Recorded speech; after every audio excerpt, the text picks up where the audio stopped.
দেখছেন তো গরুবার টেস্টটা কি মারে নাই এরকম করে হারামজাদা গরুর দুই পিছনে দুই ঠেঙে পেস মেরে হারামি সারা রাত্র গরুর দুধটা চুরি করে খায়।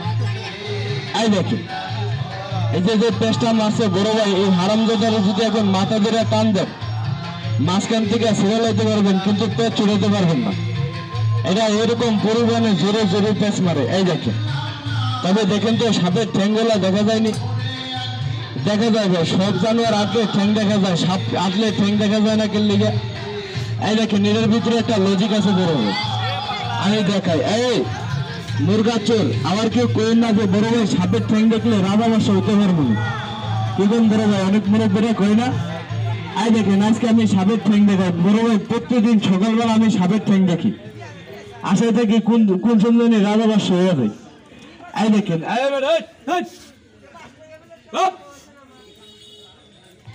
এই দেখেন আজকে আপনাদের দেয়া দেয় কার ভাগ্যের চাকা কিরকম কওয়া যায় না। বড় ভাই যদি ভবিষ্যতে কিছু হতে পারেন আমার কিছু দেওয়া লাগবে না, আমার বেজিটার একটা চাকরি দিন। এই দেখেন কি এর চাকরি জানেন, মুরগির ফার্ম আছে আপনাদের এলাকায়, এই মুরগির ফার্মের সামনে নিয়ে দাঁড়া করে রাখবেন, সারাদিন দেখবেন সিকিউরিটি গার্ডের কাজ করবে। আসলে বড় ভাই ফার্মে যদি মুরগি চাই 60টা তাহলে মাসে দেখবেন 120টা। দেখেন তো বড় ভাই এটার মাথা কয়টা, ওই দেখেন আরো বড় হয়ে যায়, আরো বড় হয়। দেখেন তো বড় ভাই এক দেড়াত বেড়েছে কিনা, এক দেড়াত বেড়েনি বড় ভাই। আমার কাছে তো অনেকে কয় সরু, অনেকে কয় মরা, আবার অনেকে কয় প্লাস্টিক। এই দেখেন অন্ধকার রাইতে বাড়ির দিকে যাইতে দুটি অতিরিক্ত একটা সামনে পড়বে দৌড় মারে কয়েক পর্যন্ত হয় তখন 5-8 মিনিট। এই দেখেন এইবারে রাখ আসতে ওই যে বেজিটা দেখেন বড় ভাই, এই বেজিটার আমি 5টা খেলা শিখেছি উস্তাদ এমনি আপনি দিয়া শুরু করি। রে সুদের হোক কিসে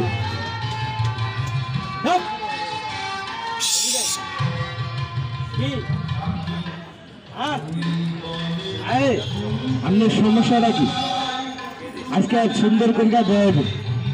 এই শীতের ভিতরে একটা ডাচ বাংলা ব্যাংক আছে কাকা, এই ডাচ বাংলা ব্যাংকের ভিতরে যে কয়টা হাজার মাথা আছে এটা নিজেও জানো না, কেননা ছোট থেকে বড় হয়েছে আমার কাছে হাজার মাথা খেয়ে বড় হয়েছে। আমি কেন দাঁড়াবেন সুন্দর করে দেওয়া হবে, আর না দেখাইলে আপনি মাছ খাওয়ান না। এই যে সাপটা দেখেন বড় ভাই, এই সাপটারে দেখছে অনেক কষ্ট করে, গাছের ভিতরে কি খরল করা পাখি বাসা দেয় না, এই হারামজাদার এই পাখির বাসার থেকে দোষী। এই দেখেন এই হারামজাদা কি করছে জানেন, গাছের ভিতরে উঠা গাছের ভিতরে যে খরলটা ছিল ওই খরলের ভিতরে 4টা পাখির বাচ্চা ধরে ধরেছে।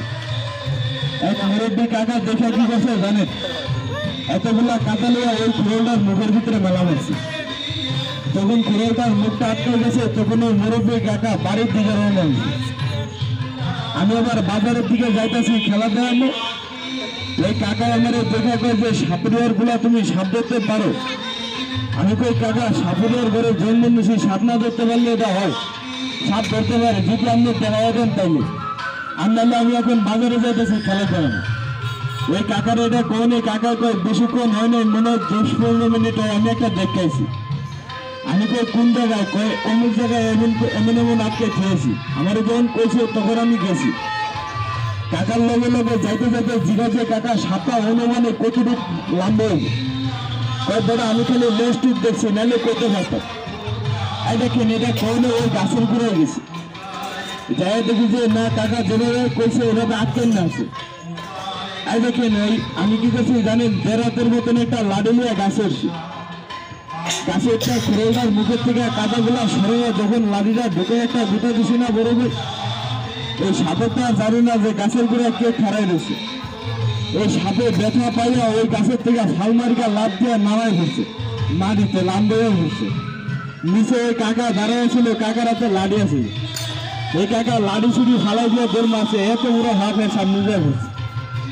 আমি ওই কাকার কই কাকা সাপটা কোন দিকে যায় আপনি একটু দেন। হ্যাঁ আমার কয় কি জানেন, কয় বাইটার গুলা যান বাঁচানো খরচ, আমার যান আমি বাসাই, তোর যান তুই বাসা। আই দেখেন এটা কোয়া ওই গায়ে গেছি গে। আমি পিছে পিছে যাই দেখি হারামজাদা কেমন অর্ধেক খাদের ভিতরে হানছে। আই দেখে তারপরে ওটারে থাবা দিয়া লেজটা দইরা কি করছি জানেন, লেজটা ফাড়া দিয়ে দইরা দিয়ে দিয়ে আস্তে আস্তে করে মাটি সরাই ওটারে বাই করছি। এখানে তখন মাথায় মাটি সরাইছি, আমার 60টা কামড় দিছে, কিছু করে দিই বাড়িতে না। এটা যে বিষাক্ত কাড়াগুলা ছিল ওই কাড়াগুলা বাইঙ্গা হারামজাদার 3টা আসার মাছ, 3টা আসার দেওয়ানোর পরে ওইটা আঙ্গে বাড়িতে যে গুপ্তি বেজিটার একটু ঘুরে দেন। হ্যাঁ সাপটি বাই করছেন।